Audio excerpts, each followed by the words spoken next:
Haobin. So I come from US, now working with the Department of Industrial System Engineering. So now actually it's leading the technical development of these two research centers. One is called the Center of Excellence in Simulation and Modeling for Next Generation Port. The other one is called the Center for Next Generation Logistics. Okay, so actually we got these two centers established in last year. So it's received the funding from the government agencies at totally about 20 million Singapore dollars. So now we're actually having around 50 researchers and developers, and our target is to build digital twins, smart digital twins for two industries. One is actually maritime and port operation. The other one is the logistics and focus on the warehouse. So actually this is our mission.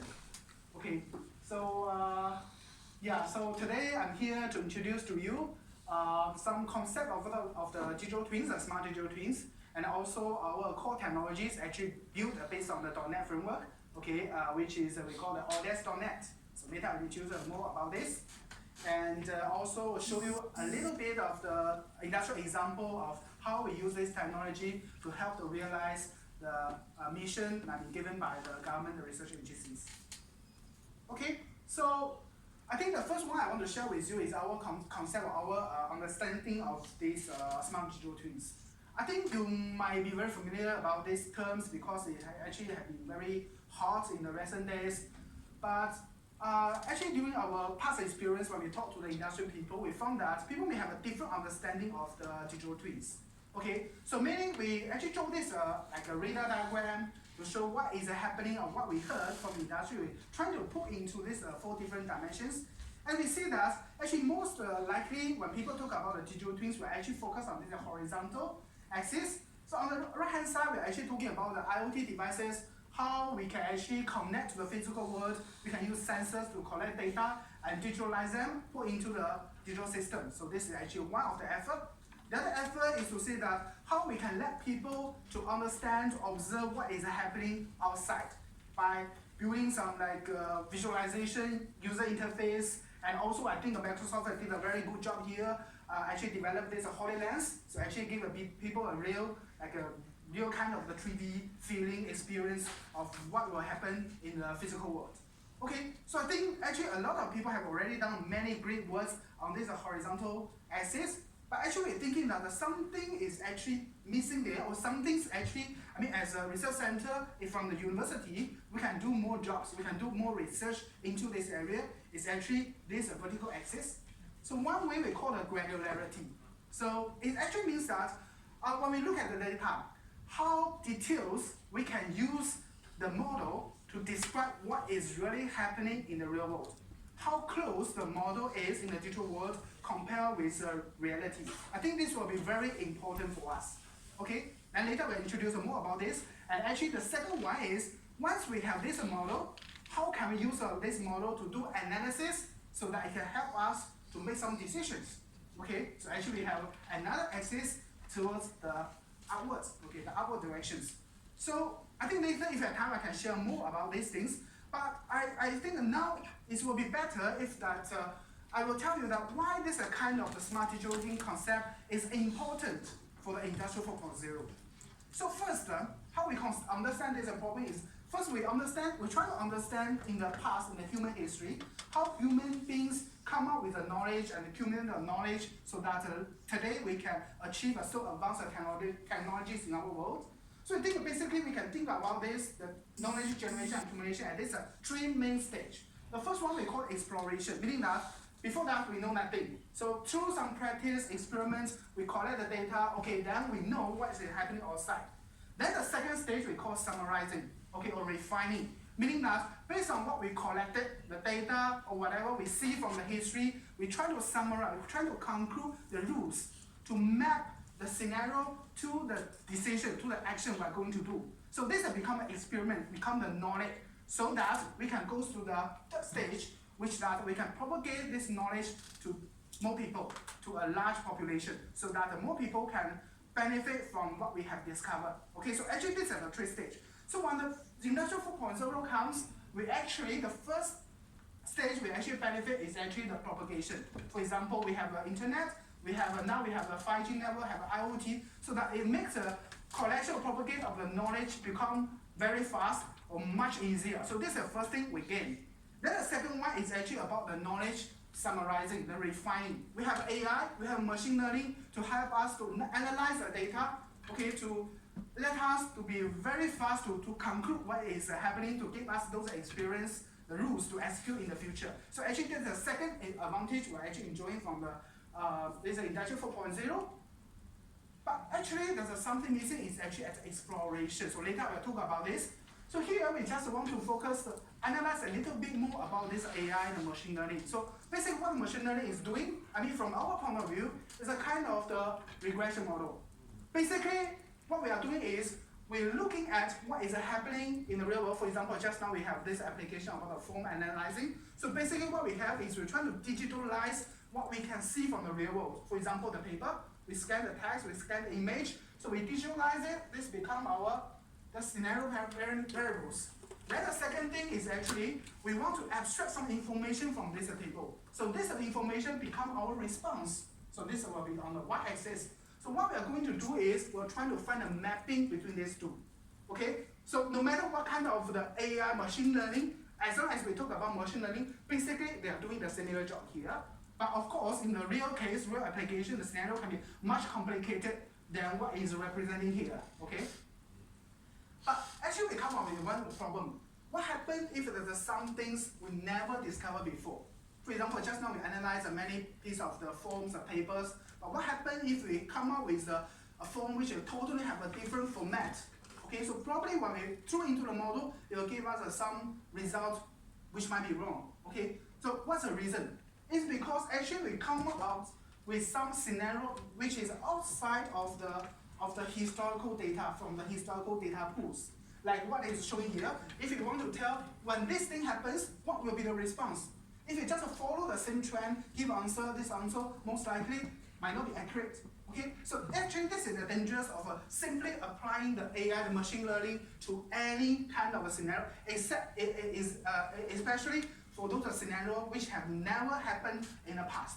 Okay, so that's why nowadays what Singapore is trying to do the transformation to automation of the warehouse logistics, want to transform to the managed automatic container ports. So that's why we need this capability for us to analyze, to do some work, which actually in addition to those traditional technologies in the Industry 4.0. So actually this is the role of our centers.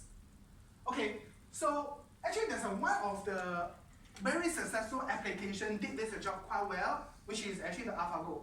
So if you know a little bit of what AlphaGo is doing, you may heard that what AlphaGo doing is actually help the machine to be able to beat the human players in playing this Go game. Okay, so actually what they claim they can do is the AlphaGo can explore more scenarios than whatever happening in the 4,000 years of human history. Okay, meaning that all the different kind of the scenarios. Okay, in this Go, in this chessboard, right? So human in a history, they only explore, if I'm not wrong, like 15% of it. So actually AlphaGo can explore much more than that. So this is the key reason why it can beat the human beings. So now if we want to apply the same methodologies to our industrial problems, we're actually thinking that what is the key gap we want to break through, okay? So that we can apply the similar technology from what AlphaGo is doing to apply to the other complicated industrial problems. Then our answer is that we need someone to draw a chessboard, okay, for the industrial systems. Because if you see what the Go game is doing is actually very simple, 19 times 19 grid.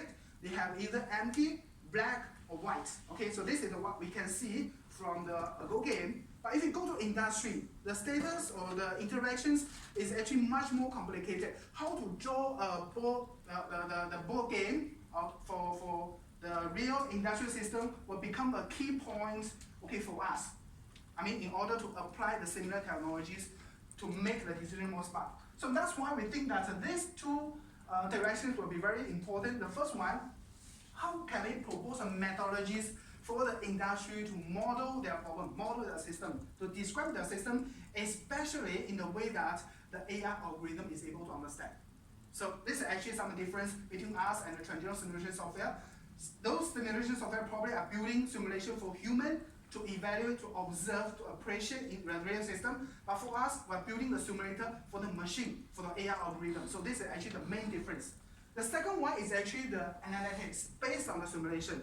When the model is there, how can we analyze the model to give us a decision? We actually divided the 7 stages. The first one, of course, is the evaluation. You give certain scenario, tell me what the performance of the system. So this is only the first stage. The second stage is still evaluation, but actually we can put in a certain operational rules, the optimization rules, to say how good the rules can work in such kind of dynamic and a stochastic environment. So this is the second stage. The third stage we call the ranking selection, meaning that if you give us several alternative designs or several alternative rules, we need to tell which rule actually perform the best so that we should use it in the future. Then we also have the fourth stage we call the optimization via simulation or large-scale search, meaning that if the alternatives are not given, but just give us some of the conditions, we need to search through the solution space so that we tell which one is the best.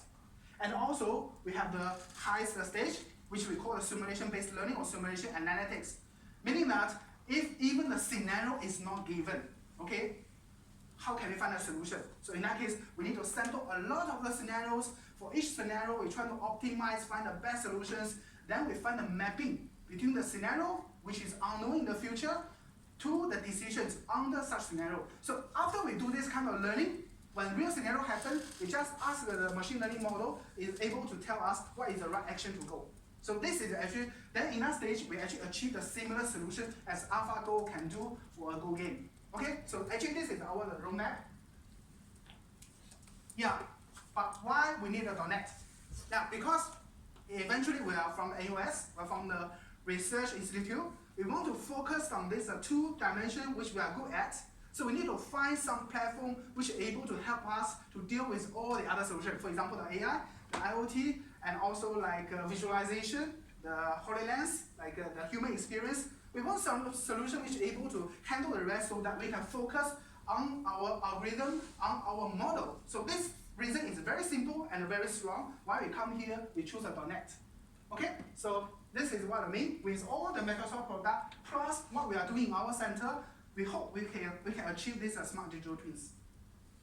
So actually we started this effort since many years ago, since 2014, while I was still a PhD student in the US. We start to build the model. Then 1 year after, we actually abstract the most important things.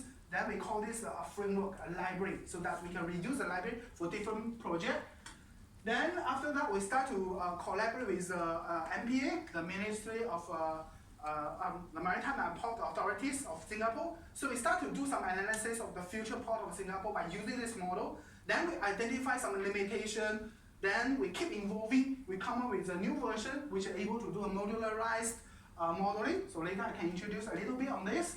Then after that, after the center is formed, after these 2 centers are formed, we use this framework as a core technology of this 2 centers. Then we found that the connectivities of this model with the other components, with the other like IoT devices, visualization will be a key point for us. So actually we further improve our framework to be able to let more people to be able to use it and play with it. So that's why we come with 3.0. So actually one of the missions for me today is to announce this 3.0 to all of you, so that if you are interested, you can give it a try.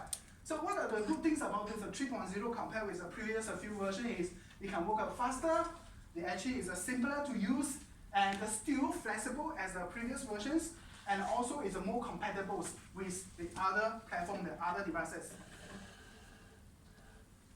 So now it's actually something about the modeling approach. How we are able to draw those test boards. So what are the key technologies or theories behind is actually we apply this event-based modeling formalism. So what is event-based formalism? So we just consider a simple case. When you go to McDonald's, you go to the post office, right? You need to get the service from the counter, but because the counter is occupied, you need to queue. You need to wait in the queue. So in that case, what you are doing is you queue for some while, and while the server becomes idle, and then nobody in front of you, you're able to start your service, you get service for some time, then you leave the counter. So this is what you achieve, what you actually experience in such kind of a service system. But from the human beings, our perception is that we actually have been through two activities. One is waiting, the other one is being served. Okay, so we have these two activities. But to the machine, this is not sufficient. Because machine, is a work based on the protocols, the event-based, many of the disciplines are event-based. So actually what we can have is, the first one is you go there, you observe the system is full, the server is occupied, so you start to wait. Okay, you in queue. This is actually one event, which is actually timeless. Okay, but after that, you change your state from arriving to arrive and queuing the systems. Okay, so this is the first event. The second event you are going to is actually to check whether the server is free or the server become occupied to idle. This will be the second event which happened. It also change the state of the server. Then what your reaction is another event which is that you actually come out from the queue and join the server. So this is actually the way we describe our so-called discrete event simulation model using this framework. So in this way, we'll actually be able to define the system in a way that computer can better understand and then make a decision, make a decision based on. But you see that in the realities, this kind of interactions is actually not standardized. For example, you consider a queue, which I just introduced, and also consider those operations in the pod. Sometimes the interaction, the handshake between the two different stages can be highly customized, okay, based on the requirement of some of the industrial standard. So that's why we need a flexible way to build our simulation model using this event-based formalism, which is actually very different from some of the some of the commercial software provided, which is on activity-based methodologies. Okay, so here is just some theoretical work. So if you're interested, you can spend maybe another lecture talking about this one. But yeah, and here just compare the event-based methodologies with activity-based methodologies. So what we are using is actually the first one. And this is about our framework. Okay, so in our O2DES framework, we have some property to define the asset, which actually define what the system is. And the second one we call the sandbox or dynamic properties, which tell that what are the properties will change from time to time when the simulation starts to run. And also we got events which to tell at what time instance those data will got changed. Okay, then we have a future event list here to track all the future event lists and sort them according to time and execute them in sequence. And when your system becomes more complicated, we'll have this modularization approach to gather those components for each of the subsystems, so that for a higher complexity system, we just grab those modules already been built and assemble them together to form a higher level systems. Okay, so some of the industrial applications, one is the thing is we are building the simulation model for the future O2DES terminal. So this is actually one of the terminals, one of the design. So we're actually testing the efficiencies of this design. And also we can go into some of the detail level. So here actually shows to you that how detailed we can build this model. And even a more detailed model, which is actually showing by this one a small scale. We can even track the precise position of the AGVs and the precise position of the cranes. And also we can use this one to model and observe how do we allocate the yard space to the vessels in a schedule. And also this one shows that if you want to observe the individual equipment, so how detailed we can go to observe how the equipment interact with some of the other facilities and how to design those facilities. Okay, so here I quickly give you some demo of this O2DES framework simulator. So first one is the Hello World. Basically, you just need to build a console app, okay, using .NET Core or .NET framework or .NET standard library if you want. So just need to install our library from the NuGet package.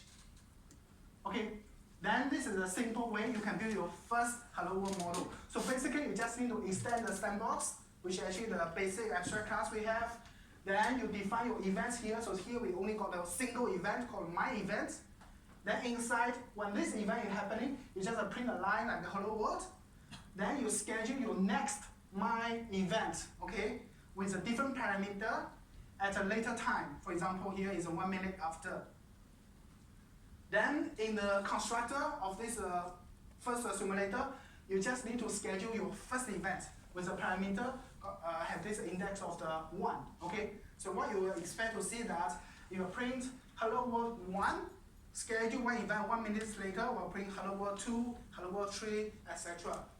So here, if you run for 10 events, this shows how it appears. Okay, so here is just a very simple hello world demo to you, and it shows how simple we can use this one to build your discrete event simulation model, a very basic one. But now we can go to a more difficult or more completed, more comprehensive models. So what we can have is introduce to you some of the syntax. For example, this is the simple the way you can define the events. Basically, just declare as a method of this sandbox class, okay, abstract class. Then this shows you that this event can be parameterized, can also be non-parameterized, okay, because events, when they happen, it always comes with a parameter. Then this one shows you how to schedule an event in the future. Okay, so this one, if you want to schedule this event without a time following, means that you actually schedule at a time now, at a current time, okay? But if you put a time span after that, meaning that you are scheduling this event in the future time. It can also be a clock time, okay, can be a date time type, okay, when you specify the future time. Then here shows how can you generate the random numbers from the exponential distribution, gamma distribution, uniform distributions. So actually this is stands for another very famous, useful NuGet package, which is the math.net numerics, okay. So a lot of the mathematical features we're using that package. And this one shows we actually got this hour counter provided in the .NET package, the library, the O2DES net library to enable you to do some discrete event trajectory analysis. What does this mean? For example, if this is like a number of people in a queue, as an example I just mentioned, right? So you'll see that this number is keep changing from time to time.